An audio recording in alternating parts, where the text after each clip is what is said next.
Start करते हैं। वो देखो सेकुलरिज्म से संबंधित हैं। सेकुलरिज्म से संबंधित जो आर्टिकल है उसे तो आप जीएस पेपर 1 में सोसाइटी से रिलेट कर सकते हो। ये आर्टिकल लिखा गया है राजीव भार्गव के द्वारा। देखो, सेकुलरिज्म एक ऐसी विचारधारा है जो कहती है किसी के साथ सिर्फ इसलिए भेदभाव नहीं हो सकता कि वो पर्टिकुलर रिलीजन से संबंध रखता है। मतलब धर्म के नाम पर किसी से भेदभाव नहीं होना चाहिए। ये बेसिक मूलभूत बात है सेकुलरिज्म की। वैसे तो देखो, सेकुलरिज्म जो है वो बहुत ही ज़्यादा कॉन्टेस्टेड आइडियोलॉजी है। वेस्टर्न कंट्रीज बोलती हैं हमारा जो सेकुलरिज्म का मॉडल है वो ठीक है।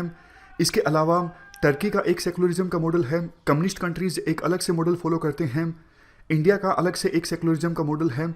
और इंडिया में भी विभिन्न पॉलिटिकल पार्टीज एक दूसरे पर आरोप लगाती रहती हैं कि आपका जो सेकुलरिज्म का मॉडल है वो सूडो सेकुलरिज्म है।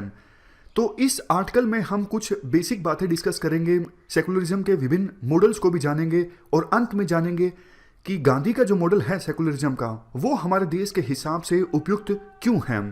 लेकिन पहले हम सेकुलरिज्म से संबंधित कुछ बेसिक बातें डिस्कस करते हैं। सेकुलरिज्म वर्ड दिया किसने? देखो, एक ब्रिटिश राइटर थे होलियोक, उनके द्वारा सेकुलरिज्म वर्ड दिया गया था। उन्होंने सेकुलरिज्म के बारे में 4 बातें बोली थी। पहली बात, स्टेट जो है वो न्यूट्रल होना चाहिए। स्टेट ना तो किसी पर्सन के साथ डिस्क्रिमिनेशन इसलिए करे कि वो पर्टिकुलर धर्म से संबंध रखता है या फिर पर्टिकुलर धर्म के लोगों को प्रायोरिटी दे, नहीं, ऐसा कुछ नहीं होना चाहिए। रिलीजन के मामले में स्टेट न्यूट्रल होना चाहिए। दूसरी बात, स्टेट को साइंटिफिक टेम्पर डेवलप करना चाहिए। जैसे हमारे देश के संविधान में जो फंडामेंटल ड्यूटीज हैं उनमें साइंटिफिक टेम्पर का जिक्र है। तीसरी बात होलियोक ने ये बोली थी कि स्टेट को रैशनैलिटी प्रमोट करनी चाहिए। जैसे देखो, हमारे देश में काफ़ी सारे पॉलिटिशियंस इस प्रकार की बातें बोलते हैं कि महाभारत के समय वीडियो कॉलिंग हुआ करती थी। ये इरेशनल चीज़ें हैं, लॉजिक के आधार पर, फैक्ट्स के आधार पर नहीं हैं। तो स्टेट को सिर्फ और सिर्फ रैशनैलिटी प्रमोट करनी चाहिए, उन चीज़ों को प्रमोट करना चाहिए जो लॉजिक के आधार पर हो, जो फैक्ट्स के आधार पर हों। चौथा पॉइंट होलियोक ने ये बोला था, स्टेट सेकुलर मोरालिटी को प्रमोट करें। मोरालिटी का कंसेप्ट देखो एथिक्स में आता है। मोरालिटी का मतलब होता है पर्सनल स्टैंडर्ड्स, जिसके बेस पर कोई पर्सन डिसाइड करता है कौन सी चीज़ सही है, कौन सी गलत है। तो सेकुलर मोरालिटी की बात बोली थी होलियोक ने। तो ये 4 बातें होलियोक, जो कि ब्रिटिश राइटर थे, उनके द्वारा बोली गई थी सेकुलरिज्म से संबंधित, और उन्होंने ही ये वर्ड दिया था सेकुलरिज्म। आप मेरे क्वेश्चन का आंसर दीजिए, क्या हम पहले के अपेक्षाकृत ज़्यादा सेकुलर हुए हैं या फिर कम सेकुलर हुए हैं? देखो, हम पहले के अपेक्षाकृत काफ़ी ज़्यादा सेकुलर हुए हैं। आपको याद होगा, पहले तो गीता या फिर दूसरे धर्मों के जो पवित्र ग्रंथ हैं उनको पढ़ाया जाता था, उनकी शिक्षा दी जाती थी। आज तो मॉडर्न स्कूल्स हैं, साइंटिफिक टेम्पर आधारित शिक्षा दी जाती है स्कूल्स में। लेकिन इसका मतलब ये नहीं कि धर्म आधारित जो स्कूल्स हैं वो पूरी तरह से ख़त्म हो गए हैं। आज भी काफ़ी सारे मदरसा चलते हैं। पहले मनुस्मृति या फिर दूसरे धर्मों की जो कोड ऑफ कंडक्ट थी, जैसे शरीयत, ये सब लागू होती थी। लेकिन आज मॉडर्न स्टेट है, हमारे देश में संविधान है, आईपीसी है, सीआरपीसी है, ये सब मॉडर्न कानून लागू होते हैं। मनुस्मृति, शरीयत, उन सब चीज़ों को फॉलो नहीं किया जाता है। पहले तो राजा ये भी बोल दिया करते थे, मैं भगवान का रिप्रेजेंटेटिव हूँ, इसलिए आप पर रूल कर रहा हूँ। राजा इसलिए करते थे ये सब चीज़ें क्योंकि लेजिटिमेसी हासिल कर सकें, जनता उनके रूल का विरोध ना करें। लेकिन आज के समय में ये सब चीज़ें नहीं रेलेवेंट हैं। अब तो हमारे देश के संविधान का प्रीएम्बल है जिसमें हमने लिखा हुआ है we the people of India. मतलब हम सब ने मिलकर डिसाइड किया है हम भारत का निर्माण करेंगे, ये हमारा संविधान होगा और इस भारत का हम निर्माण करेंगे। धर्म के आधार पर इंडिया की लेजिटिमेसी नहीं है, हमारा अपना संविधान है, हम सब ने मिल के संविधान बनाया है। वो बात अलग है, डायरेक्टली हमने संविधान नहीं बनाया, हमारे रिप्रेजेंटेटिव्स ने संविधान बनाया। तो पॉइंट ये है, हम पहले के अपेक्षाकृत ज़्यादा सेकुलर हुए हैं। देखो, इन स्लाइड्स में आपको कुछ नहीं मिलेगा। आज के आर्टिकल में पॉइंट्स तो हैं लेकिन ज़्यादा नहीं है। लेकिन हम सेकुलरिज्म को थोड़ा डीप से डिस्कस कर रहे हैं, इसलिए स्लाइड में आपको ज़्यादा कुछ मिलेगा नहीं। आप नोट डाउन कर सकते हो जो हम डिस्कस कर रहे हैं। किसी भी देश में अगर देखो 2 चीज़ें होती हैं तो उस देश को आप सेकुलर नहीं कह सकते। अगर रिलीजियस लीडर्स का किसी देश की गवर्नेंस में इंटरफेरेंस होता है तो उस देश को आप सेकुलर नहीं कह सकते। आप मुझे एक बात बताइए, ईरान के जो सुप्रीम लीडर हैं खामेनी, वो रिलीजियस लीडर हैं, उनका इंटरफेरेंस होता है काफ़ी ज़्यादा ईरान की गवर्नेंस में। बहुत सारे इश्यूज पर डिसीजन नहीं लिया जा सकता उनकी अनुमति के बिना। तो क्या ईरान सेकुलर कंट्री है? बिल्कुल नहीं, ईरान एक सेकुलर कंट्री नहीं है। तो अगर किसी देश की गवर्नेंस में उस देश के रिलीजियस लीडर्स का इंटरफेरेंस होता है तो उस देश को आप सेकुलर नहीं कह सकते। दूसरा, अगर किसी देश ने पर्टिकुलर धर्म को अपना नेशनल रिलीजन डिक्लेयर किया है तो उस देश को आप सेकुलर कंट्री नहीं कह सकते। आप मुझे एक बात का जवाब दीजिए, पाकिस्तान, बांग्लादेश, क्या ये सेकुलर कंट्रीज हैं? नहीं हैं, क्योंकि पाकिस्तान और बांग्लादेश ने इस्लाम को अपना रिलीजन डिक्लेयर किया हुआ है, तो ये सेकुलर कंट्रीज नहीं हैं। मतलब वो देश जहां पे रिलीजियस लीडर्स का इंटरफेरेंस होता हो या फिर उस देश ने किसी पर्टिकुलर धर्म को अपना नेशनल रिलीजन डिक्लेयर किया हो, उन देशों को आप सेकुलर कंट्रीज नहीं कह सकते। अब बात करते हैं सेकुलरिज्म के विभिन्न मॉडल्स के बारे में। सबसे पहले है देखो वेस्टर्न कंट्रीज का मॉडल। देखो वेस्टर्न कंट्रीज खास करके यूएसए में कंप्लीट सेपरेशन है धर्म और पॉलिटिक्स के बीच में। धर्म पॉलिटिक्स के अंदर इंटरफेयर नहीं करेगा और पॉलिटिक्स यानी स्टेट धर्म के अंदर इंटरफेयर नहीं करेगा। जैसे देखो हमारे देश में सबरीमाला का इशू हुआ, हाजी अली दरगाह का इशू हुआ, ट्रिपल तलाक का मामला था, सब पर सुप्रीम कोर्ट की जजमेंट्स आई और supreme court is part of state. लेकिन ये सब चीजें यूएसए में होती तो शायद यूएसए की जो सुप्रीम कोर्ट थी वो इन मसलों पर अपनी जजमेंट नहीं देता, वो ये कह के छोड़ देता कि भैया ये धर्म के इंटरनल इश्यूज हैं और हमारे यहाँ पर सेकुलरिज्म है, स्टेट धर्म के अंदर इंटरफेयर नहीं करेगा। तो वहां पर कंप्लीट सेपरेशन है।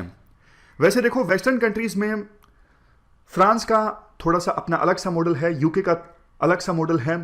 फ्रांस के मॉडल की खास बात यह है, वो तो ये बोलते हैं कि आप रिलीजियस आइडेंटिटी को प्राइवेट स्फीयर में रखो, पब्लिक स्फीयर में लेकर ही ना आओ। जैसे फ्रांस में पगड़ी यानी टर्बन, बुर्का, ये सब पहनने की आज़ादी नहीं है पब्लिक स्पेस में। वो बोलते हैं रिलीजन को आप घर पर छोड़कर आओ। और यूके के सेकुलरिज्म के मॉडल को तो कुछ एक्सपर्ट्स सूडो सेकुलरिज्म का मॉडल बोलते हैं। वो ये कहते हैं कि चर्च को पैसा दिया जाता है, चर्च को फंड्स अवेलेबल करवाए जाते हैं यूके की सरकार के द्वारा, जबकि दूसरे धर्मों के जो संस्थान हैं, धार्मिक संस्थान जैसे मंदिर, गुरुद्वारे, उनको पैसा नहीं उपलब्ध करवाया जाता है। तो यूके का जो सेकुलरिज्म मॉडल है वो सूडो सेकुलरिज्म मॉडल है, ऐसा कुछ एक्सपर्ट्स के द्वारा कहा जाता है। तो ये हमने बात की वेस्टर्न कंट्रीज के सेकुलरिज्म के मॉडल के बारे में। अब देखो टर्की के सेकुलरिज्म के मॉडल के बारे में डिस्कस करते हैं। कमल पाशा जिन्होंने रूल किया था टर्की में ओटोमन एम्पायर के डिसएम्पावर होने के बाद, मतलब फर्स्ट वर्ल्ड वार में टर्की हार गया था क्योंकि टर्की ने जर्मनी का साथ दिया था और जर्मनी ये सब युद्ध हार गए थे। जीत किसकी हुई थी?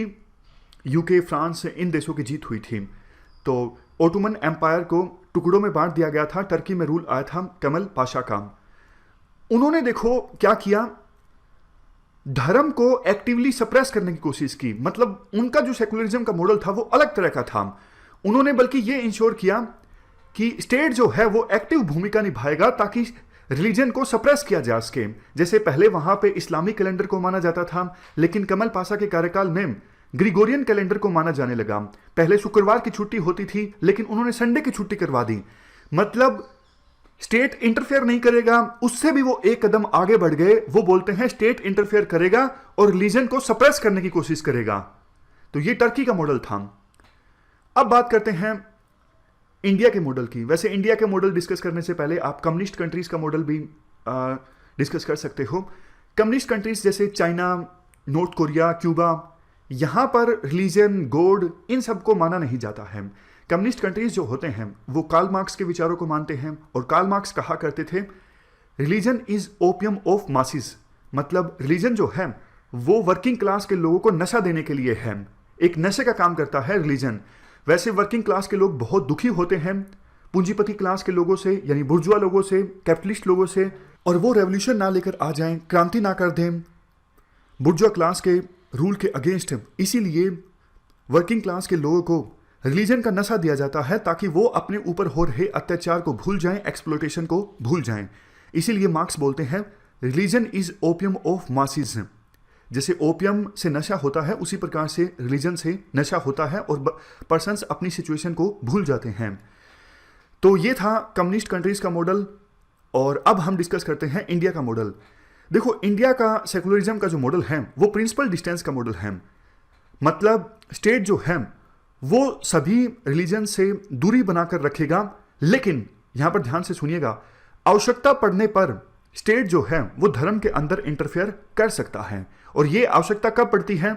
जब देखो किसी रिलीजन के साथ डिस्क्रिमिनेशन हो रहा हो, मतलब किसी धर्म के लोगों के साथ डिस्क्रिमिनेशन हो रहा हो, तब प्रिंसिपल इंटरवेंशन की जा सकती है स्टेट के द्वारा।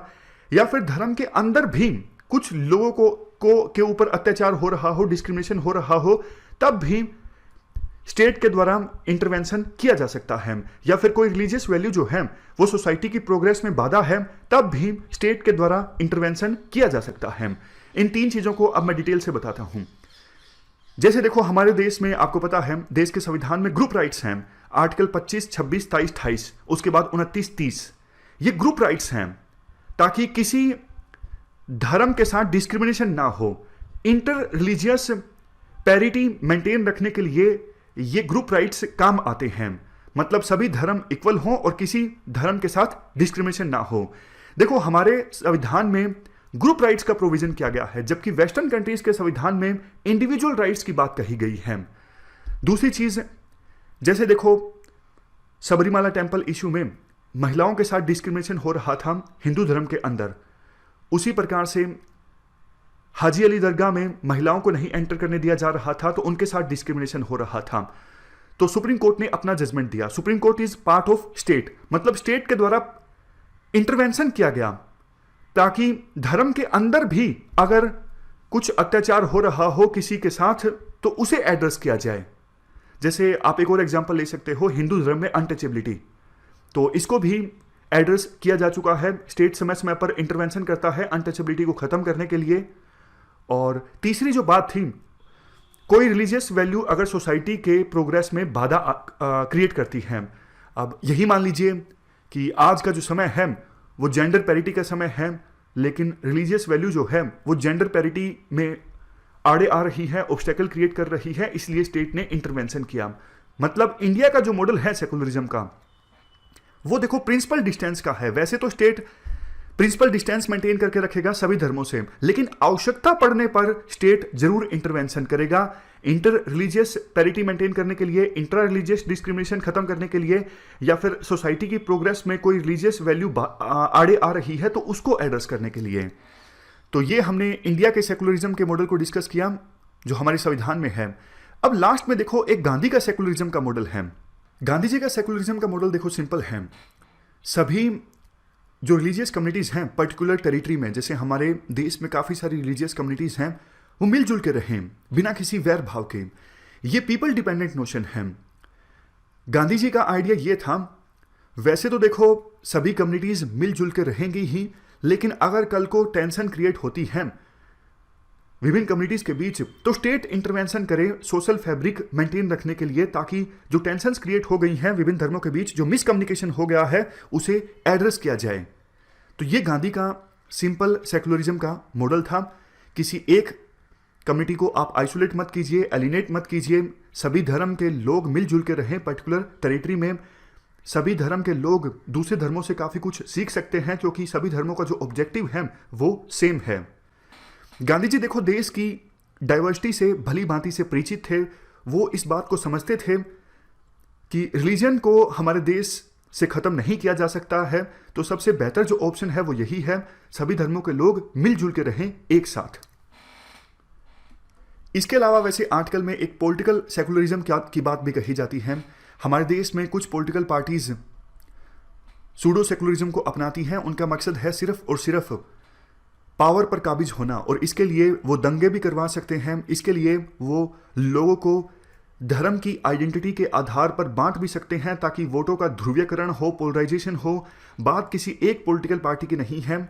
इस पूरे इशू में सभी पॉलिटिकल पार्टीज हमेशा अपना अपना फ़ायदा देखती हैं कि कैसे कौन से इशू पर उन्हें ज़्यादा वोट मिल सकते हैं, कैसे वोटों का ध्रुवीकरण किया जाए। तो ये जो पॉलिटिकल सेकुलरिज्म है, इस मॉडल ने देश को बहुत ज़्यादा नुकसान पहुंचाया है। लास्ट में कंक्लूजन में कहा जाता है, देखो इंडिया को जिस चीज़ ने इंडिया बनाया है, जैसे इंडिया में पब्लिक एटिकेट्स, सिविलिटी, रिफाइनमेंट्स, मतलब इंडिया के कल्चर में ये सब जो चीज़ें हैं उनमें सभी धर्मों का रोल है, मतलब सिर्फ एक धर्म का रोल नहीं है। इंडिया के कल्चर के डेवलपमेंट में सभी धर्मों का रोल रहा है। जैसे कव्वाली, गजल, ये देखो आज भजन का पार्ट है। हिंदी फिल्मों में ग्रेटेस्ट भजन गाए गए हैं साहिर लुधियानवी के द्वारा, जावेद अख्तर के द्वारा, मतलब लिखे इनके द्वारा गए हैं और गाए गए हैं मोहम्मद रफ़ी, लता मंगेशकर इनके द्वारा, और कंपोजिशन नौशाद और AR रहमान इन म्यूजिशियन ने किया है। तो कहने का मतलब यही है कि आज इंडिया जो इंडिया है वो देखो किसी एक धर्म की वजह से नहीं है, उसमें सभी धर्मों का कंट्रीब्यूशन रहा है। और हमारा जो कल्चर है वो कंपोजिट कल्चर है, जिसमें हमें सभी धर्मों के रोल को रिकॉग्नाइज करना होगा और सभी लोगों को टॉलरेशन डेवलप करनी होगी दूसरे धर्मों के लोगों के प्रति, ताकि गांधी जी का सेकुलरिज्म का जो मॉडल है, सभी धर्मों के लोग मिलजुल कर इंडिया में रहें बिना किसी वैर भाव के, उस मॉडल को जीवंत किया जा सके। इस डिस्कशन में फिलहाल इतना ही है। Thank you very much for discussion.